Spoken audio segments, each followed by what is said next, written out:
I've been a road warrior since the late 80s, back when domestic flights still served real meals on china plates, with metal cutlery and linen napkins, and the flight attendants treated you like you were the only passenger on board. Those days are long gone, replaced by plastic trays, self-service everything, and a constant battle for overhead bin space. At 58, I've logged enough miles to circle the globe a dozen times over, mostly shuttling between Chicago and the West Coast for my consulting gig in supply chain logistics. My knees ache from the legroom squeeze, my back protests the endless security lines, and I've developed a ritual to cope. Noise-canceling headphones, an aisle or window seat, never the middle, and always a pre-ordered special meal. It's not gourmet, it's survival. 3 weeks before this particular Tuesday in early November, I logged into the airline app and reserved the low-sodium grilled chicken breast for my morning hop from O'Hare to Seattle. No bells, no whistles, just a predictable protein hit amid the chaos of air travel. Predictability, I've learned, is the thin thread holding sanity together at 35,000 feet. The morning started gray and drizzly, the kind of Chicago weather that seeps into your bones and makes you question why you ever left bed. O'Hare was its usual zoo, harried business travelers juggling coffee and laptops, families wrangling strollers and screaming toddlers, and the occasional wide-eyed tourist snapping selfies at the dinosaur skeleton in Terminal 1. I breezed through security. Global entry is worth every penny, and grabbed a black coffee from the Dunkin' stand before settling into the gate area. Gate B14 was packed, but I found a quiet corner, plugged in my Bose, and scrolled through emails. That's when I first noticed her. The woman in the bright coral blouse, gold necklaces glinting under the fluorescent lights, pacing back and forth while barking into her phone. No, I said first thing tomorrow, not next week. Do you have any idea who I am? Elite Platinum means something. Her voice cut through the ambient hum like a chainsaw. People around her shifted uncomfortably, pretending to be engrossed in their screens. I made a mental note, potential seatmate alert. Boarding started on time, and I was in Group 1, sliding into 3A, the window seat on a 737-900. Perfect view of the left wing, engine noise muffled just right. I stowed my rollerboard overhead, buckled in, and waited for the show to begin. Row 3 filled up slowly. The middle seat stayed mercifully empty, a small miracle in coach these days. Then, at the last minute, she swept in, coral blouse, gold bangles chiming like tiny alarm bells, perfume wafting ahead like a chemical weapon. She hefted a designer tote into the bin above me with a huff, then plopped into 3C, the aisle seat. Her boarding pass, which she waved like a royal decree, read Diane Whitmore. I kept my eyes on the tarmac outside, but I could feel her energy radiating, tense, demanding, the kind that turns a 5-hour flight into an eternity. The pushback was smooth, taxiing uneventful. The safety demo played on the screens, Margaret Sullivan, our lead flight attendant, delivering it with the polished poise of someone who'd done it 1,000 times. Margaret was in her mid-50s, graying hair pulled into a neat bun, uniform crisp, eyes sharp and kind but unyielding. She had that aura of quiet authority, the type earned from dealing with everything from medical emergencies to mid-flight proposals. Across the aisle in 3D sat Tom Reynolds, a mountain of a man, 6'4", easily 250, with a beard like a lumberjack and a laptop balanced on knees that barely fit. He caught my eye during the demo and gave a subtle nod. The Universal Travelers, we're in this together. We climbed out over Lake Michigan. The seatbelt sign dinged off, and the cabin settled into its rhythm. Laptops opening, snacks rustling, a baby fussing a few rows back. I'd just queued up the latest episode of my Go-To podcast, a deep dive into World War II logistics, fitting for my line of work, when Margaret appeared with the special meal cart. She moved with efficient grace, handing trays to a few scattered passengers before reaching me. Low-sodium chicken for Mr. Harrison in 3A, she said quietly, sliding the tray onto my fold-down table with a polite smile. I peeled back the foil corner. Steam rose in a gentle puff, carrying the faint, comforting aroma of grilled herbs and bland reliability. The chicken breast sat center stage, flanked by a neat scoop of white rice and a pile of limp green beans. It wasn't a feast, but it was mine, pre-ordered, prepaid, a tiny island of control in the unpredictable sea of air travel. I lifted my plastic fork, ready to savor that first bite.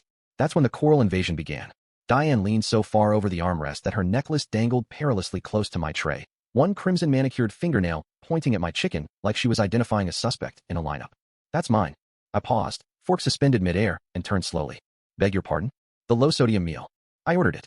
There's obviously been a mistake. Give it to me. Her tone wasn't requesting. It was commanding, laced with the entitlement of someone used to getting her way. Tom Reynolds lowered his newspaper an inch, his bushy eyebrows rising in silent amusement. Ma'am, I said evenly, channeling every ounce of Midwestern politeness I'd inherited from my folks in Iowa. This tray was delivered to seat 3A. That's me, Robert Harrison. I booked it 3 weeks ago online. I'm Elite Platinum, she countered, as if the words were a magic spell. I have a medical condition. Sodium makes my ankles swell like balloons. That meal is medically necessary for me. The crew must have mixed it up. Margaret, sensing the tension from 2 rows ahead, glided back with the calm of a seasoned diplomat. Is everything all right here, folks? Diane straightened like a drill sergeant addressing a recruit. Your crew gave my medically necessary meal to the wrong passenger. I need this corrected immediately, or I'll have to speak to your supervisor. Margaret didn't flinch. She tapped her tablet screen twice, scrolled with a practiced flick, and turned it so both Diane and I could see the manifest glowing in crisp, unarguable blue letters. Harrison, Robert, 3A, LSML, low-sodium meal. Whitmore, Diane, 3C, standard meal option. Mr. Harrison's name is attached to the low-sodium order, Margaret explained, her voice polite but laced with finality. It was pre-ordered 3 weeks ago. Special meals are pre-assigned to specific seats and are non-transferable per airline policy. I can offer you the vegetarian pasta or the fruit and cheese plate instead, MS. Whitmore. The word non-transferable landed like a judge's gavel in a quiet courtroom. Diane stared at the screen, her eyes narrowing as if sheer willpower could rewrite the digital record. When the letters refused to budge, her face cycled through shades, first imperial purple, then a stormy thundercloud gray. She huffed, arms folding so tightly her bangles clinked in protest. Well, she muttered, loud enough for the row ahead to hear. We'll see about that. This is unacceptable service.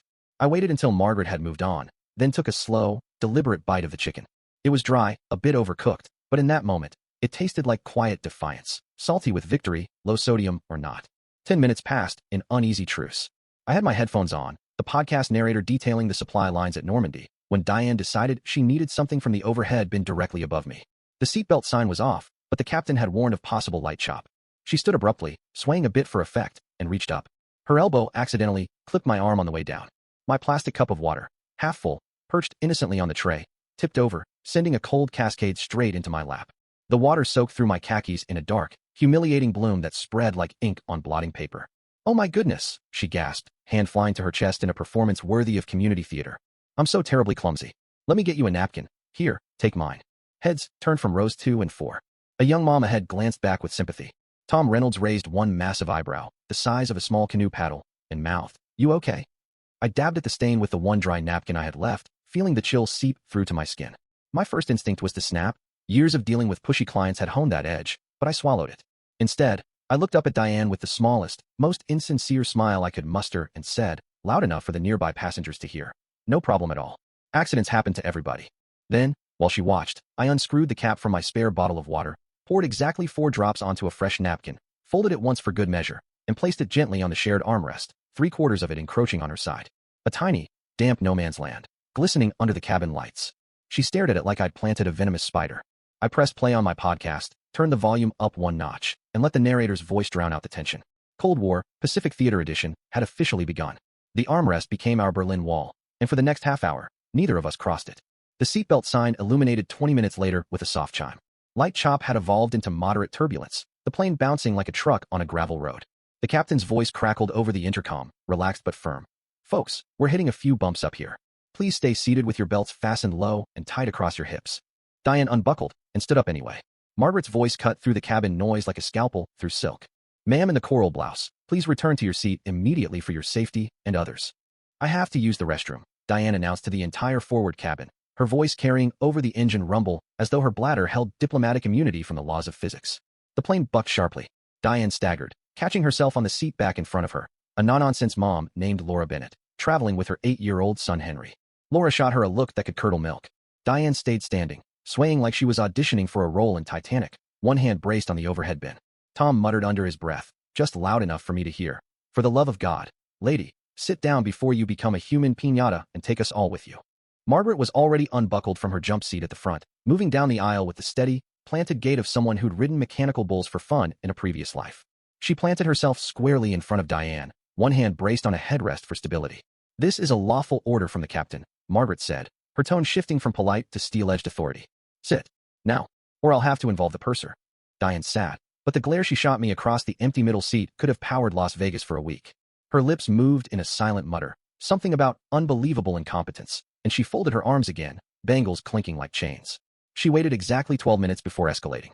With the turbulence subsided and the sign off, Diane decided she needed to speak to whoever was really in charge. She rose with purpose, marched forward past a startled passenger in row 1, and shoved the galley curtain aside like she was storming the bridge of the Starship Enterprise. Inside the galley, a young flight attendant named Justin was pouring fresh coffee from a full metal carafe into crew mugs. Diane's sudden, uninvited entrance startled him. His hand jerked involuntarily.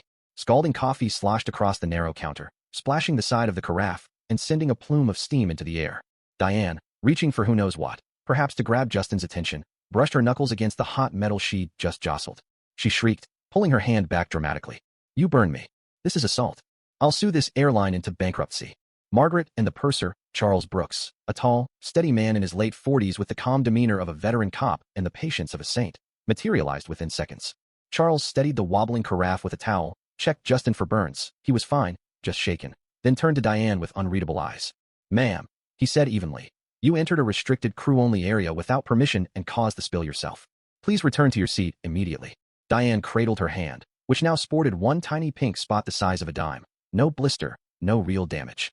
I'm going to need ice, the first aid kit, your full names, badge numbers, and the name of your supervisor.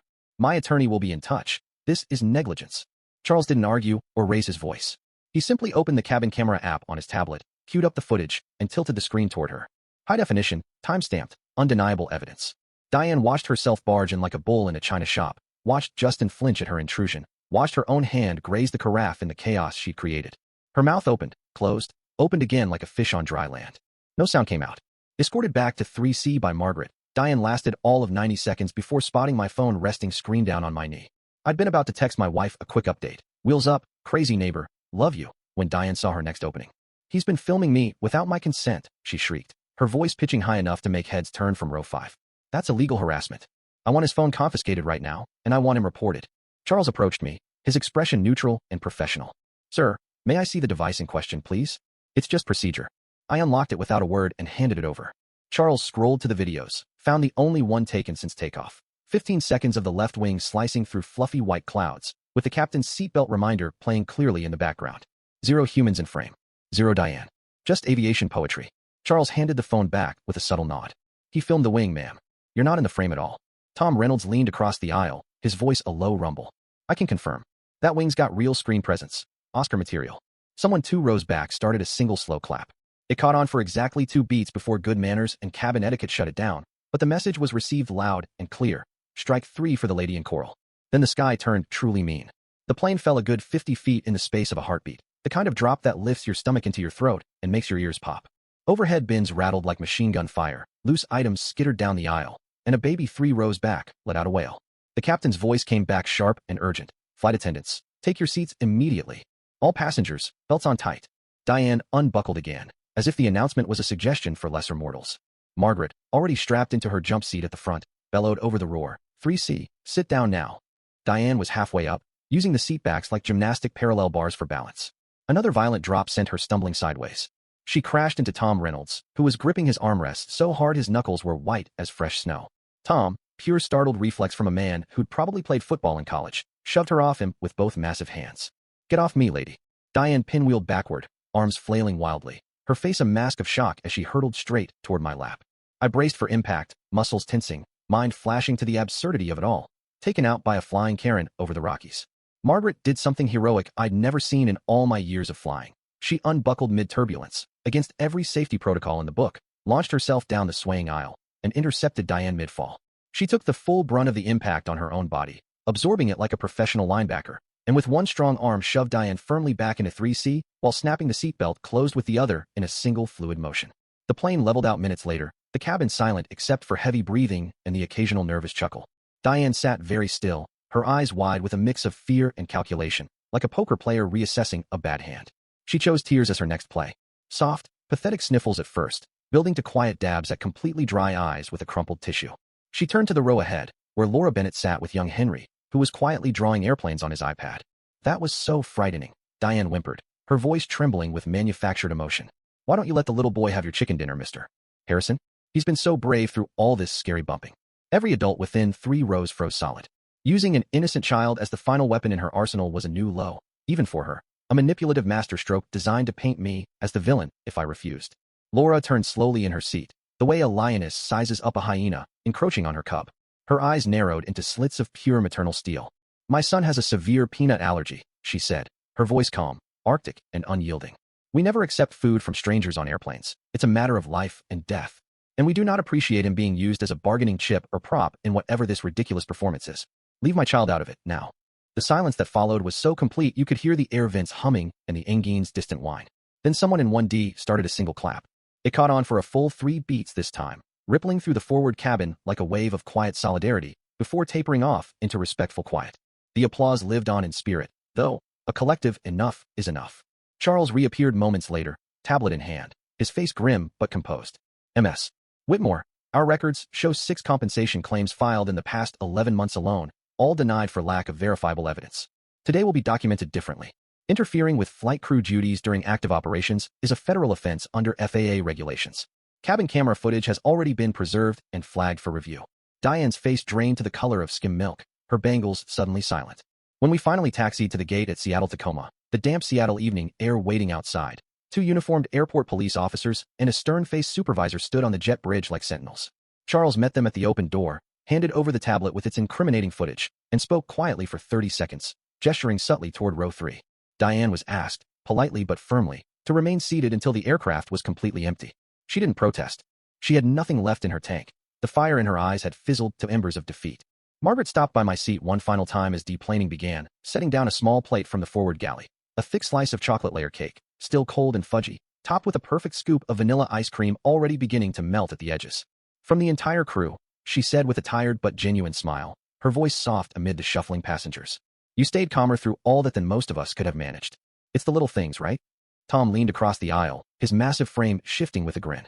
Bob, if you're not going to finish that cake. I broke the slice clean in half and slid one piece across on a spare napkin. We ate in companionable silence, the rich chocolate a sweet counterpoint to the ordeal, while the officers escorted Diane Whitmore off the plane. She kept her eyes glued to the floor the whole way, shoulders slumped, the picture of humbled entitlement. As I walked up the jet bridge into the terminal's fluorescent glow, the faint stain on my trousers had long since dried to a faint memory. The chocolate lingered warmly on my tongue, and the low-sodium chicken had stayed exactly where it belonged. With the man who ordered it 3 weeks earlier, ate it one deliberate, defiant bite at a time, and never once raised his voice or lost his cool. Proof, policy, and a whole lot of stubborn patience had beaten volume, status, and manipulation hands down. Sometimes the little things really are the only things that matter in this big, bumpy world. Now I want to hear from you. Have you ever watched someone try to bulldoze their way through life, throwing tantrums until the system finally says no more? Where do you draw the line between standing your ground and picking your battles? And when entitlement puts other people in actual danger, how far is too far before real consequences have to kick in? Drop your stories and your honest opinions below. Let's talk about it. No filter, no judgment. I read every single comment.